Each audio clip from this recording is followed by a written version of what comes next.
मला कमेंटमध्ये नेहमी येणारा एक प्रश्न की सर म्युच्युअल फंडमध्ये आम्ही गुंतवणूक केली आणि जर आम्हाला 12%च परतावा मिळेल का, किंवा जर मार्केट डाऊन झालं तर आमची अमाऊंट कमी होऊ शकते का?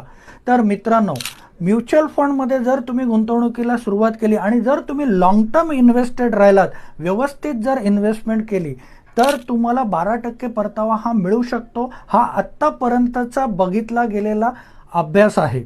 आतापर्यंत प्रत्येक म्युच्युअल फंड कंपनीने, म्हणजे तुम्ही कुठलाही वर्स्ट टू वर्स्ट जरी फंड घेतला असेल तर त्याचे एक साधारण 14.28% परतावा हा मिळालेला आहे. जर तुम्ही लॉंग टर्म इन्व्हेस्टेड राहिलात तर तुम्हाला खरंच चांगला परतावा हा मिळू शकतो. मार्केट आहे, मार्केटमध्ये फ्लक्च्युएशन हे होतच राहणार आणि म्युच्युअल फंडमधील सगळ्यात सेफेस्ट प्रोडक्ट म्हणजे SIP आहे. जर तुम्हाला सुद्धा अशीच काही SIP करायची असेल किंवा असेच काही तुमचे प्रश्न असतील तर मला दिलेल्या नंबरवर जरूर व्हॉट्सअप करा. धन्यवाद.